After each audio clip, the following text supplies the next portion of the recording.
They came with 4 patrol cars, no warrant, and eyes already full of judgment. One deputy moved toward the front door, hand near his belt, as Naomi stepped between him and her children, voice steady, but hands shaking. Then her brother Malcolm appeared at the edge of the gravel drive, dust on his boots and fire in his eyes, and everything changed. They didn't knock. They didn't ask. They came with the weight of the badge, the sharpness of suspicion, and the quiet assumption that whatever was going on out here in Cedar Bluff, Arkansas, didn't need to make sense as long as it looked suspicious enough. Naomi Bennett was on her knees behind the barn, elbow deep in cracked PVC pipe and muddy red clay, when she heard the low grind of tires over gravel. The early sun was barely above the pine line, casting long shadows across the dew-speckled ground. She wiped her hands on her jeans, reaching for the wrench beside her, but paused when the rumble didn't fade. It stopped. Right by the front gate. She stood up slowly, brushing off the back of her shirt. 2 Sheriff's Department SUVs sat square in her drive. Government issued, paint already fading under the southern heat. 2 officers stepped out. One was tall and pale-skinned, the kind of man who wore sunglasses even in the shade. His stance radiated confidence, too much of it. The other was younger, broader, with brown skin and a badge that looked freshly clipped on. He kept touching the edge of his belt like he wasn't sure whether to reach for a pen or a weapon. Naomi squinted, heart thudding, not quite panic, just a throb that didn't belong. She wasn't expecting anyone. She dropped the wrench, rounded the corner of the barn, and met them near the front steps, arms crossed to hide the dirt on her hands and the nerves crawling up her spine. "Can I help you?" she asked, voice steady. The tall one didn't smile. "Got a call about possible stolen materials on the property. Mind if we take a look around?" Her jaw twitched. "Stolen from where?" "Can't say. Anonymous tip." "And you have a warrant?" The younger one cleared his throat. "Not yet. Won't take long." Naomi planted her feet. "Then you're not stepping onto my land." Silence. The tall officer shifted slightly, the way someone does when they're not used to being challenged. He glanced back at the SUVs, then at the house, then at her. "We can get one," he said, flat. Naomi didn't blink. "Then go get it." But they didn't. Instead, radios crackled, more cars arrived. A third cruiser. Then a fourth. Deputies started to fan out, pretending to respect the perimeter while creeping closer to the barn and toolshed. Cameras came out. Phones snapped pictures of her wheelbarrow, her broken tiller, her half-dead tomato rows. The whole thing started to feel less like an investigation and more like a performance. Inside, Elijah had noticed. Her 16-year-old had cracked the screen door just wide enough to peek out, phone already filming. Smart kid. He didn't say a word, just held the phone up a little higher when one of the officers turned toward the porch. "How many folks inside the house, ma'am?" the younger one asked. "Just my boys." "Anyone else?" "Why?" He hesitated. "Just making sure everyone's safe." "From what?" she snapped. That shut him up. But they kept circling, eyes scanning the windows, boots crunching across her field like they owned it. Then one of them headed for the front steps. Naomi moved. Fast. She stepped between the porch and the officer, planting herself square in his path. He tried to sidestep her. She didn't budge. "Unless you've got paper, you're not going up there." The officer's hand hovered near his belt. "Cooperation makes this easier." "For who?" she shot back. "You showed up with 4 units and a story with no name behind it. That's not called investigation. That's called harassment." Elijah opened the door wider now, filming openly. She gave a quick nod. He kept recording. The tall officer walked up, boots heavy. "Problem here?" "Not yet," Naomi said. "But if you push past me again, there will be." "You're being difficult," he said. "No," she replied, voice like steel. "I'm being a citizen." That didn't sit well. He leaned forward just slightly. You hiding something, ma'am? She stared him down. My patience. Behind her, Elijah raised his voice. Just enough. Instagram live. Say hi. The younger deputy faltered. His eyes flicked toward the screen. A bead of sweat traced his temple. But the tall one didn't back down. We're not here to cause trouble. Then stop causing it, she snapped, pointing toward the barn. If you're desperate to look at something, start with that shed. From the fence. And still, they didn't leave. One started poking around the old tool shed, brushing past cracked boards and a tarp she'd meant to haul off weeks ago. Then came the voice, got something here. Naomi's chest tightened. She rounded the corner.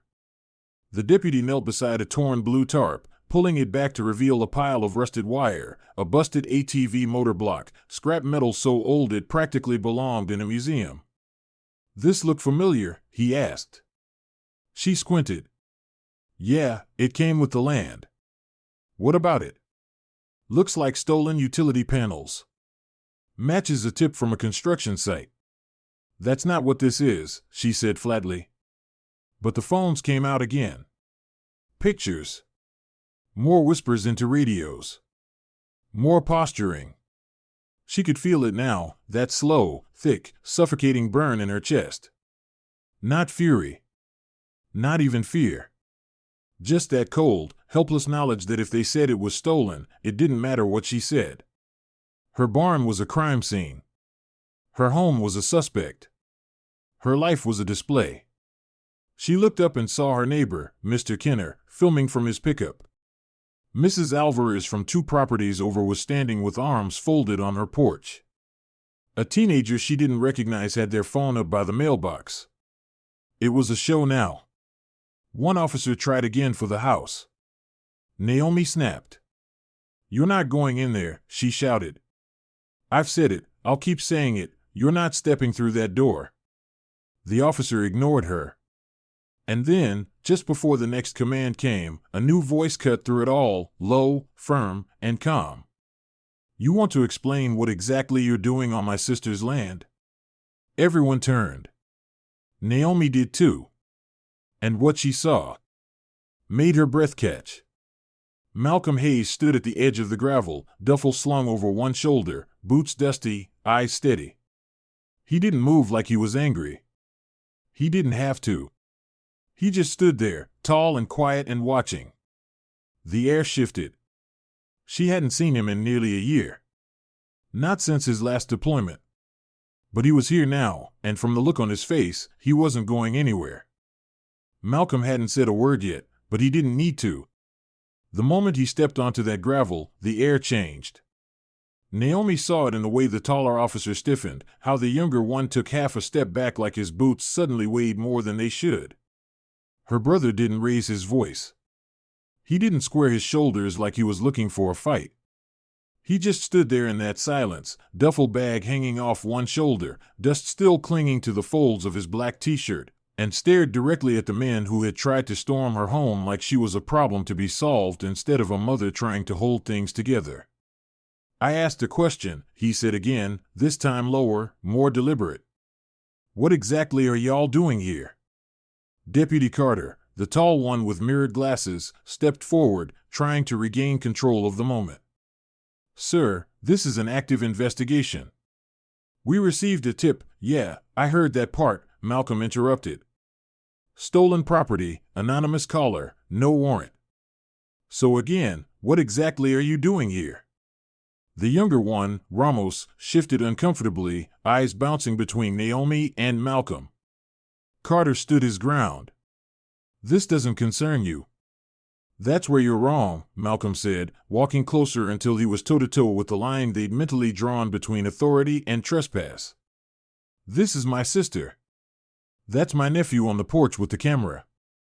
And this, he swept his hand across the land, is family property. So if you're here without paper, you're the ones trespassing. Naomi watched as Carter's jaw ticked. She'd seen this look before in men who weren't used to being challenged. It wasn't about law anymore. It was about control. He took a breath like he was ready to escalate. Then Ramos suddenly cut in, voice lower now. "Wait, Staff Sergeant Hayes?" Malcolm didn't look at him, but Naomi saw the flicker of recognition. "Yeah," Ramos said, speaking more to himself. "I've heard about you. Ramadi. You're not interested in stories," Malcolm cut him off. "I'm interested in why you thought it was okay to surround a woman's home with 4 patrol units over a rusted ATV park that's been out here since her husband died." Carter looked ready to argue, but Ramos muttered something into his radio instead. Whatever he said caused a beat of silence to pass between the officers, and then Carter gave a sharp nod toward the other deputies. They began backing away, slowly, like they'd just remembered the cameras, the neighbors, the fact that they'd built this entire narrative on air and assumption. Naomi didn't move. Her hands were still shaking slightly at her sides, but she wasn't backing down now. Elijah stepped outside, phone still filming. "We want a case number," Malcolm said flatly. "Before you go." Carter hesitated but ultimately relented. One of the deputies walked to his cruiser, typed something into the dash-mounted laptop, and printed a thin slip of paper that fluttered in the breeze as he handed it over. Malcolm folded it once without even reading it, tucked it into his shirt pocket, and turned his head toward the road. "Now you can leave." The gravel crunched beneath retreating tires. One by one, the cruisers turned and disappeared into the haze of mid-morning sun, no sirens, no apologies, just the quiet retreat of a plan that didn't pan out. Naomi stood frozen, not out of fear but exhaustion. She hadn't realized how much of herself she'd been holding in until now. And when the last SUV vanished down the road, she finally exhaled. It came out broken. Elijah lowered his phone and turned to her. "Are they gone for good?" "No," Malcolm answered before she could. "But they're gone for now." He turned to Naomi, his expression softer now. "You okay?" She nodded too fast. "Yeah. I'm good." He raised an eyebrow. "You're not." Naomi didn't argue.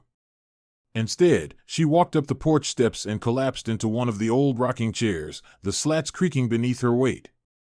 Her shoulders slumped forward like they were finally allowed to.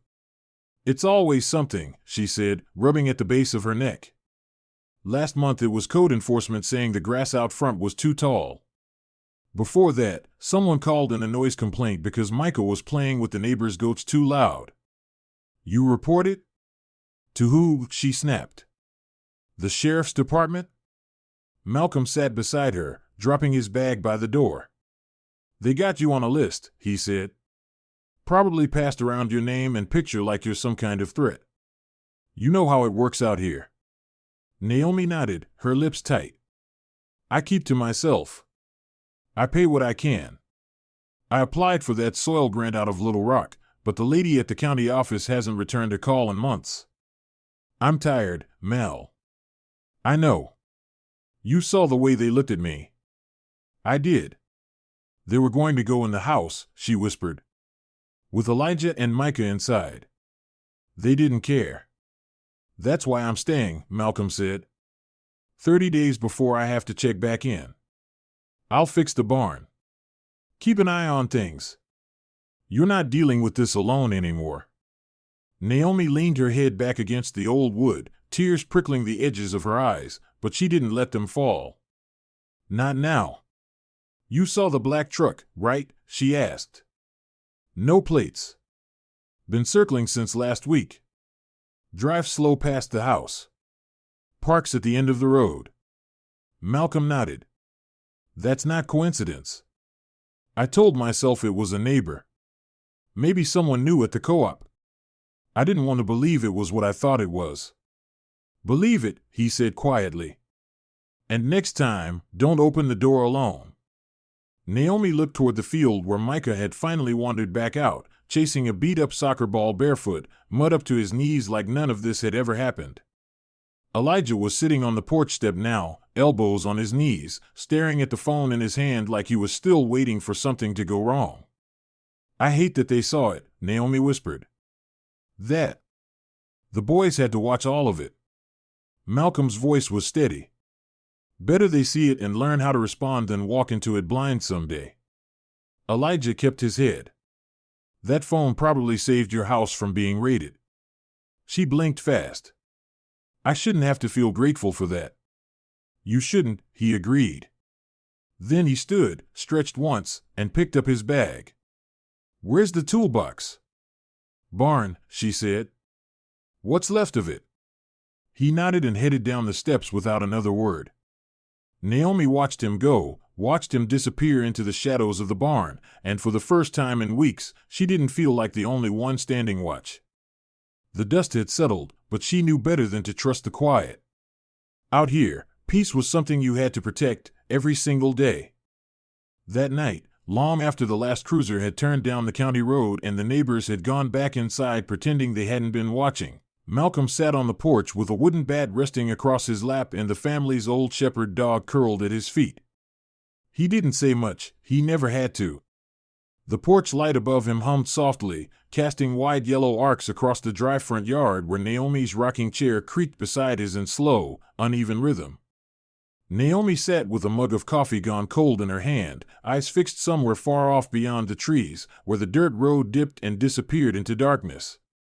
You see that? She asked without turning. Yeah, Malcolm said. Third time tonight.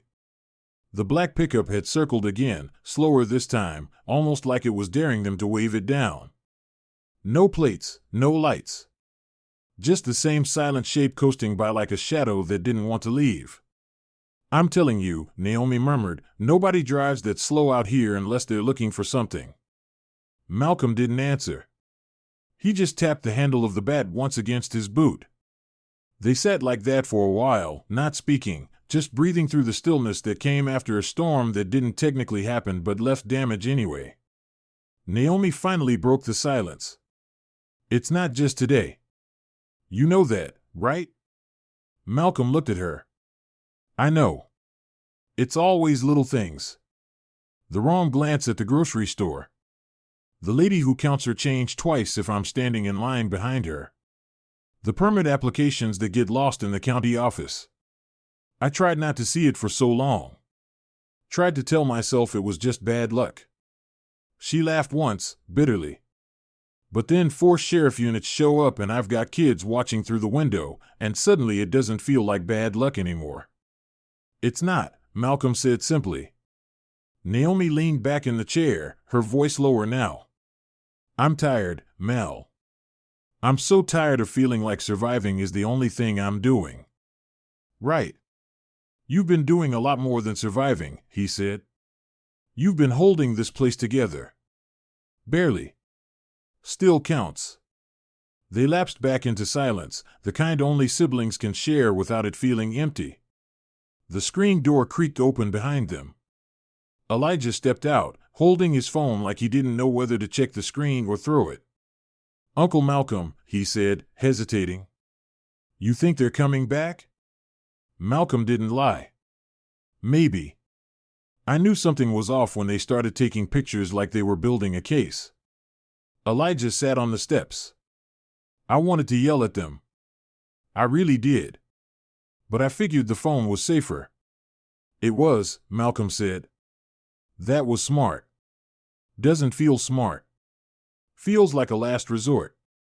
Naomi turned to him. You did the right thing, baby. Elijah looked down at his hands. What if I hadn't been filming? Then they might have walked in that front door, Naomi whispered. And none of this would have ended like it did. The wind stirred through the trees again, and for a moment it sounded like whispers, low and unrelenting.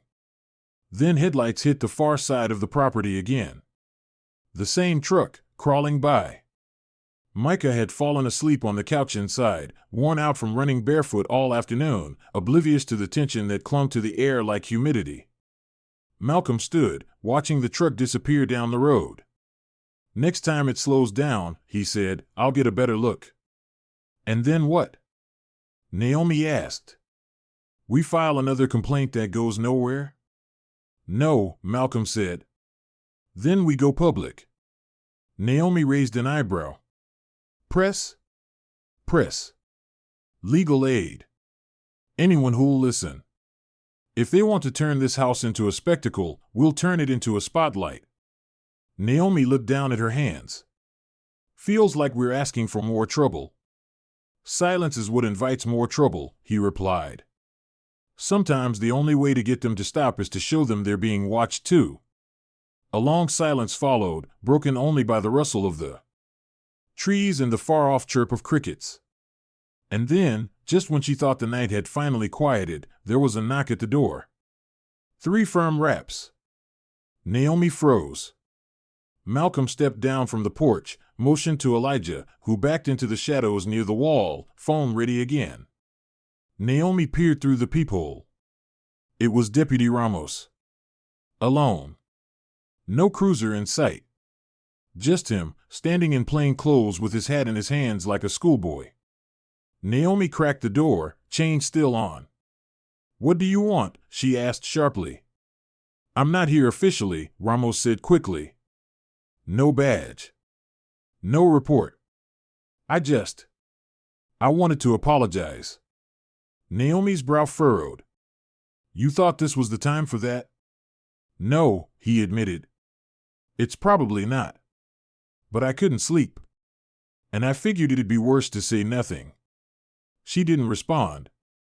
He took a breath. "I've been on the force for a couple years. They train us to treat rural tips as urgent. You get a call, you respond. They said this property was flagged. Said it was high risk. Told us to expect something." "You mean someone," Malcolm said, stepping up beside her. "Someone black." Ramos didn't deny it. He looked down instead. "I don't want to be that kind of cop," he said. "But I followed the call anyway." "And now you want to wash your hands of it?" Naomi asked. "Just say sorry and hope it doesn't stick?" "No," Ramos said. "I just wanted to be human about it. I know it doesn't fix anything." "It doesn't," Naomi said. "But if you want to make it right, put it in writing. Tell someone what happened. On the record." Ramos shook his head. "Anonymous tip lines protect the caller." "Of course they do," Malcolm muttered. "You recognize who I am, right?" Ramos nodded. "Staff Sergeant Hayes. Afghanistan. I read the file." "Then you should also recognize what happens when someone like me sees people like you surrounding my sister's house with no cause." Ramos swallowed hard. "I do now." Naomi didn't open the door further. "We have nothing else to say. You can leave." Ramos stepped back without another word. She shut the door, latched the lock, and leaned against the wood as if it could hold the weight of everything she felt. Malcolm walked past her, heading to the kitchen. Elijah stood near the table, watching silently. "Are they going to come back?" he asked again. "Maybe," Malcolm said. Naomi joined him at the counter, pulled a fresh glass from the cupboard. "And if they do?" "Then we film," he said. "We call press. We make noise." "I'm tired of making noise," Naomi said. "I just want to grow vegetables and raise my boys in peace." "Then make them earn the right to take that peace away," Malcolm said. "You don't fight because you want to. You fight because you have to." The next morning, the black pickup didn't return. The chickens made their usual racket, and Micah was up before sunrise trying to wrestle a garden hose into submission. Elijah stood at the sink, sipping milk from the cereal bowl, watching the yard through the window like it might suddenly erupt again. Naomi moved slower than usual. She didn't flinch at shadows or noises, but she checked the blinds twice before opening the front door. Malcolm was already in the barn, hammering the side panel that had come loose in last week's storm. She stood in the doorway for a long time, just listening. It was the sound of someone staying. Someone protecting. Someone reminding her she wasn't alone. Later that afternoon, she walked out with lemonade in one hand and a towel in the other, watching as Malcolm wiped sweat from his brow. "Thanks," she said, quietly. "For yesterday. For staying. For not making me feel stupid for being scared." "Why would I do that?" he said. You've been holding it down on your own for too long. You're not supposed to carry it all. She looked at the barn, then the field, then her boys chasing each other around the garden.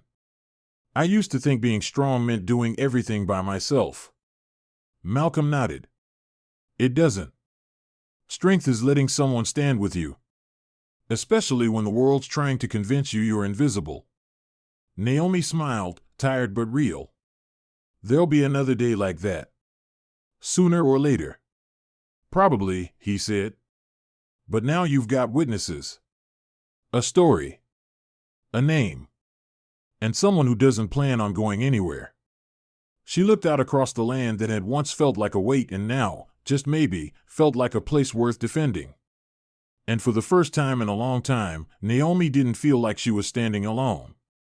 She felt like someone was finally standing with her. Sometimes the loudest form of power is quiet resistance, the kind that doesn't come with shouting or fists, but with boundaries, with standing your ground, with saying no even when you're scared. Naomi Bennett's story isn't just about what happened on her farm that Thursday morning. It's about how everyday people, especially women of color, carry the weight of systems that weren't built to protect them, but still manage to protect their families, their dignity, and their land. What happened to Naomi wasn't an isolated incident. It was a reflection of a deeper pattern, how anonymous suspicion can become justification, how bias can wear a badge, and how silence can be mistaken for consent. But through it all, Naomi didn't lose her voice.